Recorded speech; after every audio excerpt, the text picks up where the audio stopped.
Hello, very good morning. मेरा नाम राखी है और आज हम स्टार्ट करने जा रहे हैं part 6 of the chapter carbon और उसके यौगिक कार्बन एंड इट्स कंपाउंड्स। तो पिछले पार्ट में हमने सैचुरेटेड और अनसैचुरेटेड हाइड्रोकार्बन्स को पढ़ा। आज हम उनका स्ट्रक्चर देखेंगे कि इन हाइड्रोकार्बन्स का स्ट्रक्चर कैसा होता है, एल्केन, एल्कीन, एल्काइन का। तो स्टार्ट करते हैं। संतृप्त और असंतृप्त हाइड्रोकार्बन की संरचना। इनकी संरचना स्ट्रक्चर ऑफ सैचुरेटेड और अनसैचुरेटेड हाइड्रोकार्बन्स की संरचना के लिए हमें 3 स्टेप्स लेने पड़ते हैं। पहला स्टेप है सभी कार्बन परमाणुओं को सिंगल बॉन्ड से जोड़ा जाता है। जितने भी हमें कार्बन परमाणु दिए हैं उन्हें हमें सिंगल बॉन्ड से जोड़ना है। हम एग्जांपल्स करेंगे इसके, एक बार आप स्टेप देख लें इसके। सेकंड स्टेप होता है कि हाइड्रोजन परमाणुओं द्वारा कार्बन की संयोजकता को पूरी करें। जितने कार्बन्स हैं उनकी वैलेंसी को हमें हाइड्रोजन एटम्स दे रखे हैं उनसे कंप्लीट करना है। तीसरा स्टेप है यदि दिए गए हाइड्रोजन एटम्स की संख्या कम हो तो डबल या ट्रिपल बॉन्ड द्वारा कार्बन की संयोजकता को पूरी करें। अगर हाइड्रोजन एटम्स की संख्या कम है तो हमें कार्बन की वैलेंसी को कंप्लीट करने के लिए डबल या ट्रिपल बॉन्ड का यूज करना पड़ता है। इस तरीके से हम हाइड्रोकार्बन्स का स्ट्रक्चर बना पाते हैं। तो इसका एग्जाम्पल देखते हैं। सबसे पहले स्ट्रक्चर ऑफ इथेन। इथेन में C2H6 है। इथेन एल्केन का सदस्य है। मीथेन, इथेन, तो इनको पैराफिन्स भी बोला जाता है। पैराफिन जो है लैटिन भाषा का शब्द है paraffin. Para means little, fins मतलब अफेक्शन या अट्रैक्शन, जो किसी की तरफ अट्रैक्ट नहीं होते हैं क्योंकि उनको क्रियाशील नहीं होते हैं, उनको क्रिया करने की इच्छा ही नहीं है। जब वो सैचुरेटेड हैं तो वो क्रिया नहीं करेंगे, लिटिल अफेक्शन है, इसलिए एल्केन्स को लिटिल अफेक्शन पैराफिन्स बोला जाता है। ठीक है, तो अगर यहाँ दे रखा है C2H6, हमें फॉर्मूले में दिया है C2H6, आप इसका स्ट्रक्चर बनाइए। स्ट्रक्चर बनाने के लिए सबसे पहले हमें कार्बन परमाणु दे रखे हैं 2 C2, तो दोनों कार्बन परमाणुओं को सिंगल बॉन्ड से जोड़ा और बाकी की इसकी वैलेंसी जो है H6, हमें हाइड्रोजन एटम्स की संख्या दी है 6, तो हमें 1 2 3 4 5 6 एटम्स ऑफ हाइड्रोजन से हमने इसकी वैलेंसी को पूरा कर दिया। इस तरीके से सिंगल बॉन्ड से ही सारी वैलेंसी पूरी हो गई है।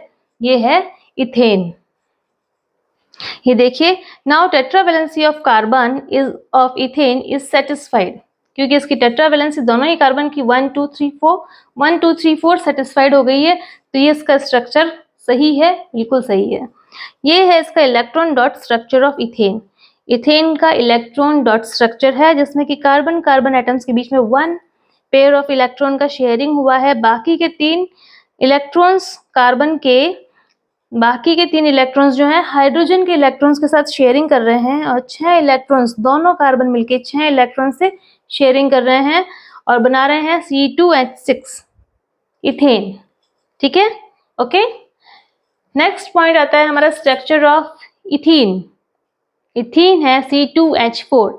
C2H4 अगर पहला स्टेप है कि हमें कार्बन कार्बन परमाणुओं को सिंगल बॉन्ड से जोड़ना है, सबसे पहले हमने कार्बन और कार्बन को सिंगल बॉन्ड से जोड़ा।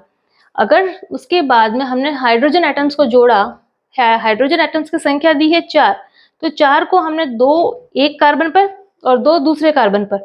उसके बाद अगर हम देखें कि इसकी संयोजकता कंप्लीट हुई है तो देखेंगे कि अगर सिंगल बॉन्ड से जोड़ेंगे तो इसकी संयोजकता कंप्लीट नहीं होगी, इसलिए हमें डबल बॉन्ड यूज करना पड़ा कि ताकि इसकी वैलेंसी कंप्लीट हो जाए, कार्बन, दोनों कार्बन की वैलेंसी कंप्लीट हो जाए 1 2 3 4 1 2 3 4।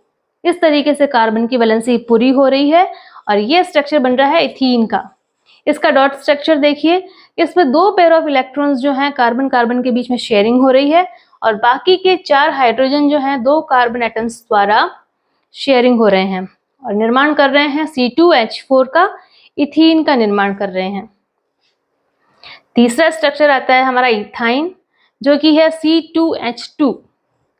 C2H2 का अगर हम स्ट्रक्चर बनाएं तो कार्बन कार्बन एटम को हमने सिंगल बॉन्ड से अगर जोड़ें, उसके बाद में 2 हाइड्रोजन एटम्स बचते हैं, दोनों हाइड्रोजन एटम्स को हमने कार्बन पे अटैच कर दिया। क्या इसके बाद इसकी वैलेंसी पूरी हो जाएगी?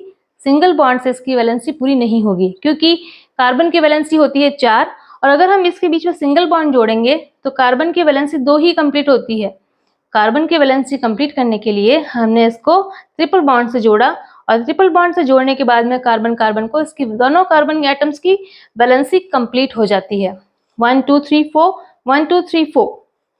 इस तरीके से इथाइन का structure CH triple bond CH, ये देखिए डॉट स्ट्रक्चर है। डॉट स्ट्रक्चर में कार्बन कार्बन एटम्स के बीच में 3 इलेक्ट्रॉन पेयर का शेयरिंग हो रहा है और साथ ही 2 हाइड्रोजन एटम्स दोनों कार्बन द्वारा शेयरिंग, उनके इलेक्ट्रॉन्स शेयर हो रहे हैं और CH triple bond CH ethyne का निर्माण कर रहे हैं। इसके बाद अगर हम बात करें स्ट्रक्चर ऑफ साइक्लोहेक्सेन, साइक्लो यानी साइक्लिक फॉर्म में कार्बन अटैच हैं, तो वो कहलाएगा साइक्लोहेक्सेन। हेक्सेन वो भी देखिए आप एल्केन का ही सदस्य है साइक्लोहेक्सेन। देखिए साइक्लिक फॉर्म में अगर हमने कार्बन को जोड़ा 1 2 3 4 5 6, इसके बाद में हाइड्रोजन एटम्स की संख्या दी है हमें 12, तो प्रत्येक, क्योंकि 6 कार्बन एटम्स हैं और 6 कार्बन एटम्स में प्रत्येक कार्बन एटम के ऊपर 2 हाइड्रोजन अटैच हो सकते हैं, तो दोनों सभी कार्बन एटम्स पर 2-2 हाइड्रोजन को अटैच किया, इस तरीके से बन गया साइक्लोहेक्सेन। और इनकी वैलेंसी देखें तो 1 2 3 4 1 2 3 4 1 2 3 4 1 2 3 4, प्रत्येक कार्बन एटम की वैलेंसी पूरी हो रही है 4 से। ठीक है, तो हमें सबसे बड़ी बात का ध्यान रखना है कि कार्बन की वैलेंसी को कंप्लीट रखना है। अगर वैलेंसी कंप्लीट नहीं हो रही है तो हमें डबल या ट्रिपल बॉन्ड का यूज करना है। इसके बाद अगर हम बात करें स्ट्रक्चर ऑफ बेंजीन, बेंजीन का स्ट्रक्चर है C6H6, यहाँ था C6H12 साइक्लोहेक्सेन, बेंजीन में है C6H6, तो C6H6 में मतलब 6 कार्बन एटम्स को हमें साइक्लिक फॉर्म में तो लगाना ही है, उसके बाद में शेष रहते हैं 6 हाइड्रोजन के एटम्स, तो प्रत्येक कार्बन एटम पर हमने हाइड्रोजन को अटैच कर लिया।